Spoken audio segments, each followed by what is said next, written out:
सदगुरु सुखराम जी महाराज ने धन्य हो धन्य हो धन्य हो। सदगुरु युक्ति राम जी महाराज ने धन्य हो। सदगुरु स्वामी श्री कुशाल दास जी महाराज ने धन्य हो। संत ज्ञानेश्वरी भाई जी महाराज ने धन्य हो। गुरुदेव आपकी धिन धिन हो, महाराज आपके धिन धिन हो। भटकत भटकत नीट मिल्यो है, मानव तन अवतारा। सुर नर देव सकल सो बंछे, मिले न दूजी बारा। बोलो राम। महाराज जी कहते हैं 84 लाख योनि भटकते भटकते तब ये नर्तन हमको मिला है। और इस नर्तन में आके हमको क्या करना है कि ये पुनरपि जननम पुनरपि मरणम का जो चक्कर है ये छूट जाए। बार बार जो हम गर्भवास में आते हैं ये बंद हो जाए। ये क्रिया बंद करने के लिए ये नर्तन मिला है। और वो ज्ञान से होगा। जब तक अपने अंदर ज्ञान नहीं है हम कर नहीं सकते। मानव तन कितना विशेष है। इस मानव तन में आए हुए जीव को लेने के लिए देवदूत आते हैं, यमदूत आते हैं और लेके जाते हैं। और किसी भी 84 लाख के तन में उस जीव को निकाल के ले जाने के लिए दूत नहीं आते।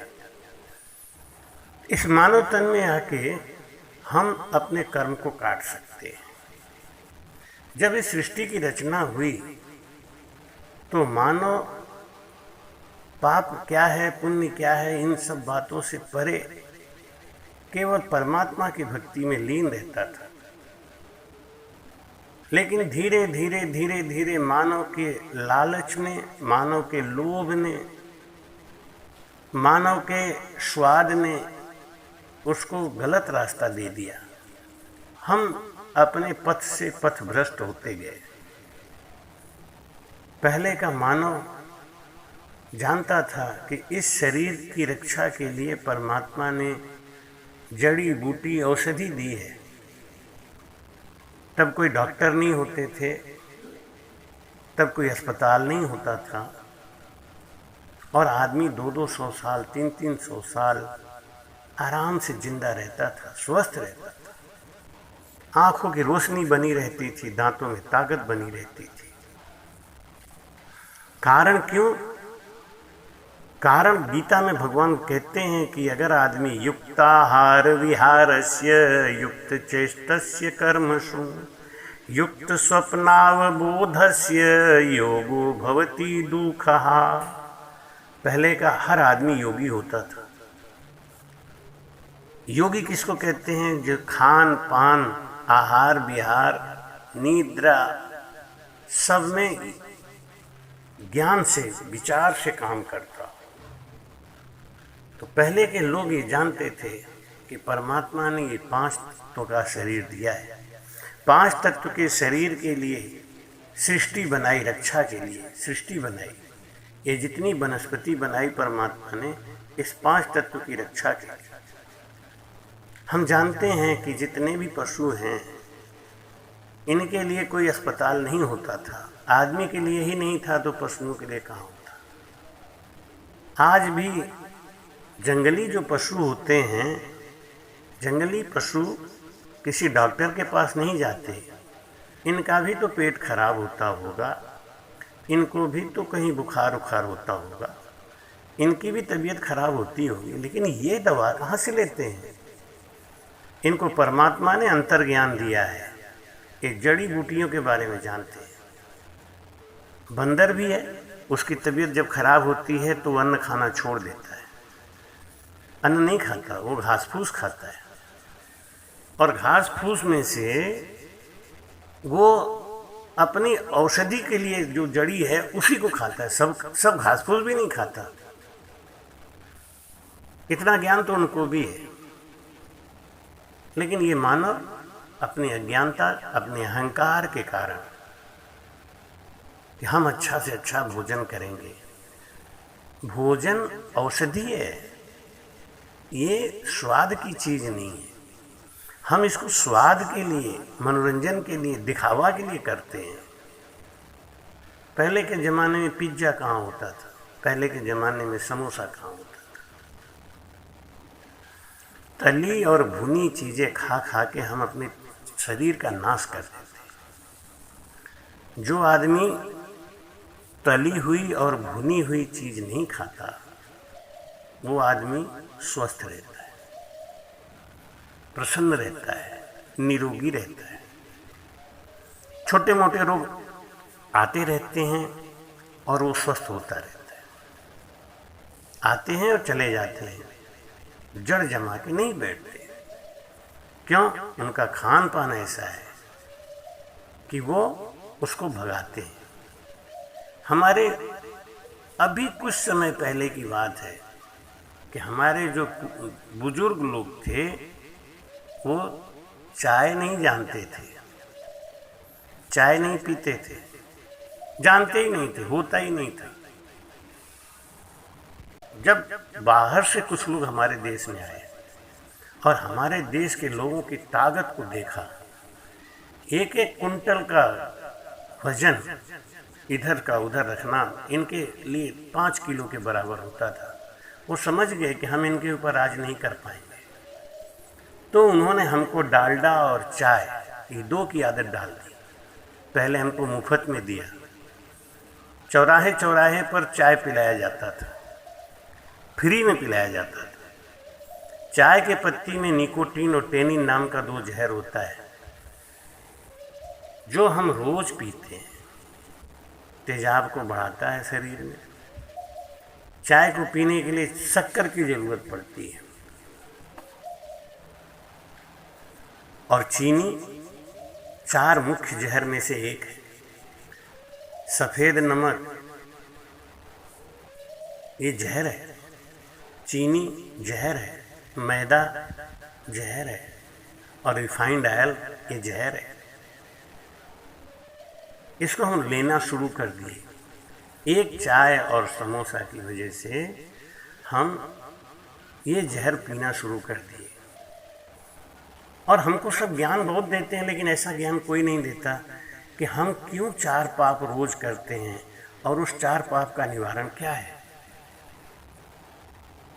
हम अपने शरीर की रक्षा के लिए 4 पाप रोज करते हैं, ये सत्य है। और उसका निवारण भी करना अब जरूरी हो गया है, क्योंकि इन 4 पाप का अगर हम रोज निवारण नहीं करेंगे तो ये पाप बढ़ते बढ़ते बढ़ते बढ़ते बढ़ते बढ़ते एक दिन हमारे ऊपर इतना बढ़ जाएगा कि इन 4 पाप की वजह से हमारे लिए 4 बुरे रास्ते खुलते हैं। या तो ऐसी बीमारी लग जाएगी पाप के कारण कि उसमें हमारा धन खर्च होगा, या घर में चोरी हो जाएगी, या घर में आग लग जाएगा, या हम किसी गलत मुकदमेबाजी में फंस जाएंगे। ये 4 जो दुख आता है हमारे ऊपर, उसका मूल कारण है हमारे रोज के किए गए 4 पाप। ये 4 पाप हम क्यों करने लग गए? क्योंकि हम युक्ताहार विहार से, हमारा आहार विहार, रहन सहन सब बिगड़ गया। पहले के लोग ना समोसा जानते थे, ना चाय जानते थे। दूध, मठा, गुड़ ये सब सेवन करते थे, कच्चा खाते थे। हमारे पूर्वज, हमारे बुजुर्ग कभी आग का जाने ही नहीं ज्ञान। आग क्या होता है? धीरे धीरे धीरे धीरे हम आग जान गए। आग जान गए तो अन्न को पकाना जान गए। नहीं तो पहले क्या होता था?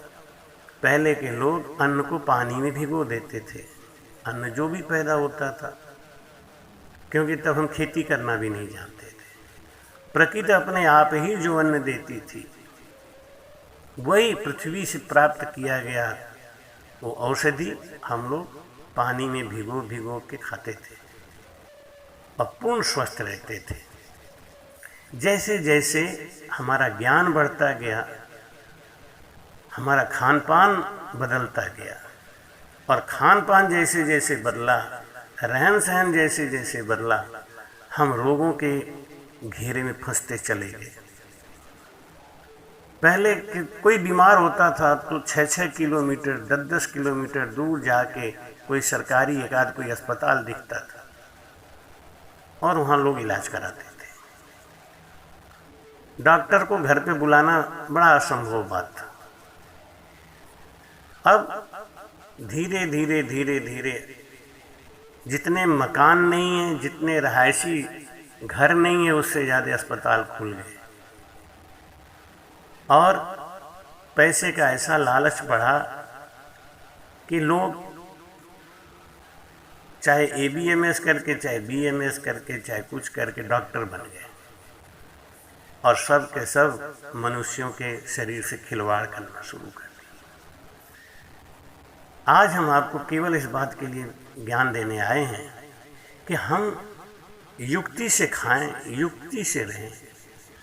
और ये जो 4 पाप करना हमारी मजबूरी हो गई है, ये 4 पाप को करते समय हम इसके निवारण पे भी ध्यान दें, जिससे कि पाप तो करेंगे, अब हमारी मजबूरी हो गई।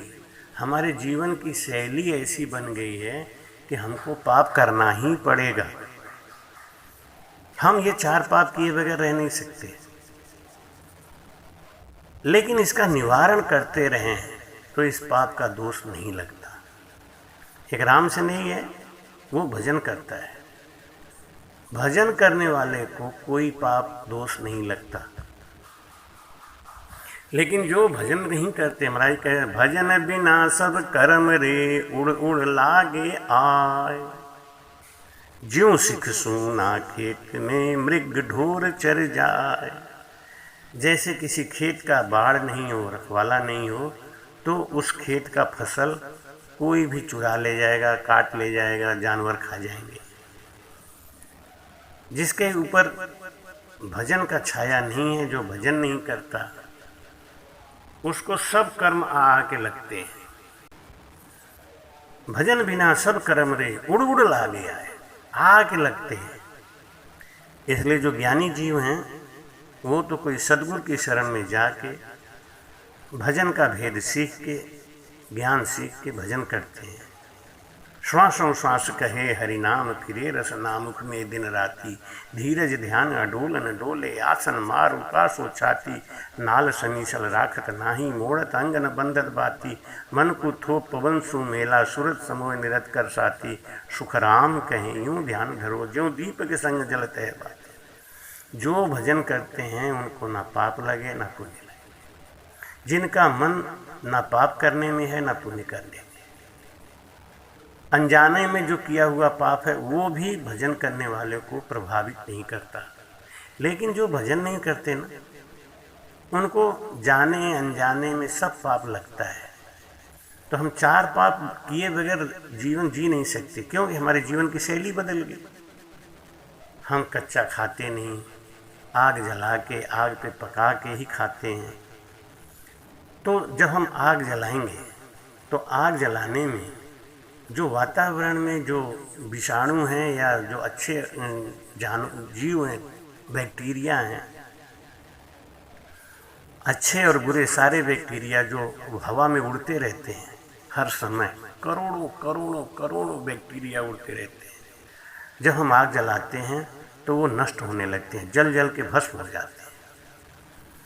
ये पाप हमको करना ही पड़ेगा, क्योंकि खाना खाएंगे, नाश्ता बनाएंगे तो आग तो जलाना ही पड़ेगा और आग जलाएंगे।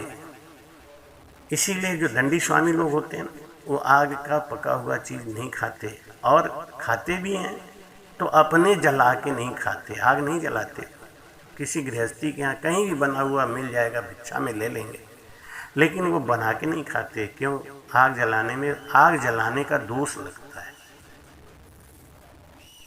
तो एक पाप तो यही हो गया कि हम आग बिना जलाए रह नहीं सकते, खाना नहीं खा सकते, और आग जलाएंगे तो पाप लगेगा। अब आग के ऊपर हम रोटी सेकते हैं और रोटी को आटे से बनाते हैं। आटा गेहूं से बनता है, और गेहूं को जब हम चक्की में पिसाते हैं या घर पे पीसते हैं तो वो गेहूँ चूँकि हमारे निमित्त है, हम ले जाके चक्की पे डाले हैं, तो उस गेहूँ को जब हम पीसते हैं तो उस पीसते समय भी हजारों कीटाणु जो बैक्टीरिया हवा में उड़ रहे थे, वो गेहूँ के अंदर जो कुछ होता है सब उसमें नष्ट हो जाते हैं, पीस के जल जाते हैं। चाहे वो चक्की से पिसवाओ, चाहे अपने घर पे पीसो, ये दूसरा पाप करना ही पड़ता है, क्योंकि रोटी बना के ही तो खाएंगे। तो ये चक्की भी पाप है, आग जला, चूल्हा भी पाप है। लेकिन हम चक्की और चूल्हा के बगैर रह सकते हैं क्या? नहीं। तो क्या करेंगे हम बताते हैं आपको निवारण आगे चल के, लेकिन पहले दो पाप और समझ लें। एक पाप हमको रोज करना पड़ता है, सुबह उठते ही झाड़ू लगाना पड़ता है, पोछा लगाना पड़ता है। कोई कंपनी टीवी पे प्रचार करती है कि मेरा ये पदार्थ लगा के पोछा लगाओ तो एक भी कीटाणु नहीं बचेंगे। साफ साफ कहते हैं पोछा लगाने से, झाड़ू लगाने से हमारे ज़मीन पे रेंगने वाले हजारों लाखों जो बैक्टीरिया कीटाणु हैं वो मर जाते हैं। लेकिन अगर हम झाड़ू नहीं लगाएंगे, पोछा नहीं लगाएंगे, तो उस गंदे घर में और भी बैक्टीरिया पैदा होंगे और भी हमको नुकसान होगा। इसलिए ये भी हमारी मजबूरी है झाड़ू लगाना। और चौथा है ओखली, जिसमें हम कूटते हैं कोई सामान, चाहे मसाला है, चाहे हमाम दस्ता में कुछ भी करते हैं, ओखली। तो चूल्हा, चक्की, झाड़ू, ओखली, ये चार ऐसे पाप हैं जो हमको मजबूरी में रोज करते हैं, करना ही पड़ता है, हमको करना पड़ता है। नहीं करेंगे तो शरीर की यात्रा पूरी नहीं होगी। क्यों? हमारा जीवन शैली बदल गया। अब हम कच्चा नहीं खाते, अब हम दिन भर में 10 बार चाय पीते हैं, बार बार गैस को जलाएंगे। तो कम से कम पाप हो, इसके लिए हमको चाहिए कि एक ही कम से कम चूल्हा जलाएं। लेकिन नहीं, यहाँ तो जितनी बार होगा, घर में कोई आए चाय बना दो, घर में कोई आए ऐसा कर दो, बार बार चूल्हा जलाएंगे आप, पाप चढ़ेगा। क्यों? कीटाणु इतने ज़्यादा मरेंगे। बार बार झाड़ू लगाएंगे, बार बार चूल्हा, भाई चक्की पे चलो एक बार आटा आपने डाल दिया तो एक ही बार पाप लगा। ओखली में कभी कभी होता है, लेकिन दो पाप रोज करते हैं। अब अपने सामने समस्या है कि इसको करना ही पड़ेगा।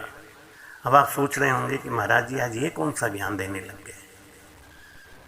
अब आदमी के दिमाग में संशय होता है, लेकिन नहीं, मेरा उद्देश्य आपको डराना नहीं, समझाना है। क्या समझाना है कि हम, सही बात है, हम भी नहीं मानेंगे, हम भी करेंगे। हम भी झाड़ू लगाते हैं, हम भी घर में पोछा लगवाते हैं, आश्रम में झाड़ू लगता है, आश्रम में चक्की का मशीन है तो उसमें गेहूँ पीसा जाता है, आग जलता है, बड़ी बड़ी भट्टियाँ जलाई जाती हैं, मजबूरी है। हम ये नहीं कहते कि ये गलत है, हम आज केवल ये समझाने आए हैं कि इसको किए बगैर अगर हम रह नहीं सकते तो इसका निवारण क्या है। उसका निवारण है, वो क्या है?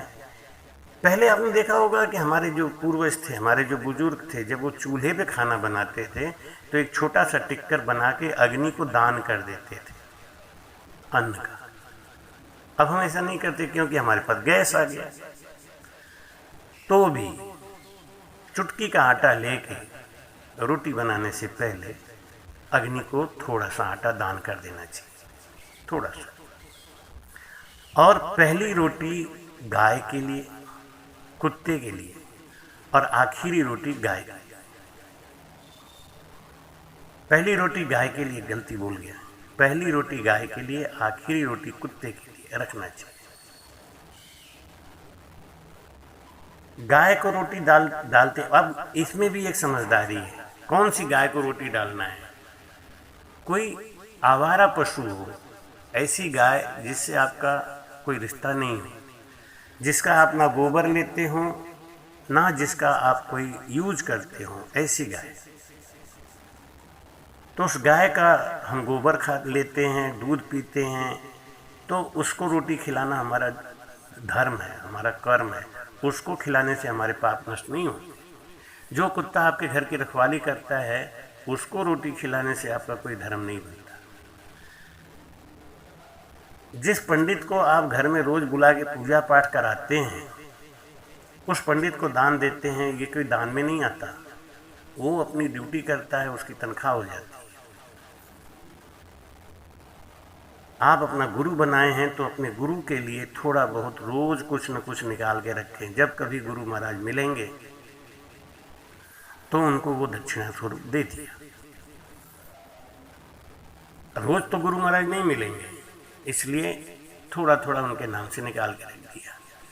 एक रोटी गाय को निकाल के रख दिया, एक रोटी कुत्ते को निकाल के रख दिया, और थोड़ा सा अन्न मोहल्ले में कोई मंदिर हो, कोई साधु रहता हो तो उनको ले जाके दान कर दिया।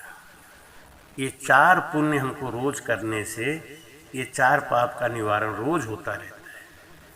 इसलिए चूंकि हमारा खान पान, जीवन शैली, लाइफ स्टाइल बदल चुका है, हम बिना पकाए खाना खाए रह नहीं सकते। इसलिए जहाँ तक हो सके कम से कम तली भुनी चीज़ खाएं, कम से कम पकी हुई चीज़ खाएं। कच्चा चना, कच्चा मूंग को भिगो के और उसकी अंकुरित करके और उसको गुड़ के संग खाएं। आपको देखिए कितना बड़ा लाभ होता है। अंकुरित चने को गुड़ के संग खाएं। अंकुरित चना उसके संग में लहसुन नहीं खाएं। चना के संग में लहसुन खाने से लीवर कमज़ोर होता है। इसलिए चना हो, मूंग हो, कोई भी भूगी हुई चीज़ हो, जैसे आप गेहूं को भिगो दें और गेहूं को भिगो के उसको उबाल के खाएं, या गेहूं को भिगो के उसको पीस के और उसको आटा बना के रोटी में डाल के खाएं। देखिए आप कितना स्वादिष्ट आता है। तो अपने जीवन की शैली को थोड़ा बदलें। हमको झाड़ू लगाना ही पड़ेगा, चक्की में गेहूं पिसाना ही पड़ेगा, आग जलाना ही पड़ेगा, ओखली में, हमाम दस्ते में कुछ न कुछ कूटना ही पड़ेगा। इसलिए ये 4 पाप हम करते रहेंगे, इसके बगैर हम रह नहीं सकते। जीवन हो ही संभव ही नहीं है। इसलिए ये 4 पाप अगर हो ही रहा है तो ये 4 निवारण पे भी ध्यान दें कि एक रोटी गाय को, एक रोटी कुत्ते को, एक रोटी या थोड़ा सीधा पिसान आटा अपने मोहल्ले में कोई साधु संत रहता हो, कोई मंदिर हो तो वहाँ दे दें, और 2-1 रुपया निकाल के अपने गुरु जी के नाम पे रख दें। ये धीरे धीरे इकट्ठा करते रहें तो आपके ऊपर ये 4 पाप का कोई कारण नहीं बनेगा। आप स्वस्थ रहेंगे, निरोगी रहेंगे। मेरी कामना बस इतनी है कि आप हमेशा स्वस्थ रहें, प्रसन्न रहें। इस वीडियो को पसंद करते हैं अगर आप, तो इसको ज़रूर सब्सक्राइब करें, लाइक करें, अपने दोस्तों को शेयर करें और इससे हमारा मनोबल बढ़ाएं, जिससे हम आपको रोज़ कुछ न कुछ नया ज्ञान देते रहें, ज्ञान समझाते रहें। और सनातन धर्म क्या है, कैसे इसकी रचना हुई, ये सब नए नए वीडियोज हम डालते रहेंगे, उसका नोटिफिकेशन आपको मिलता रहे। इसके लिए आप इसको सब्सक्राइब कर लें। राम जी राम महाराज।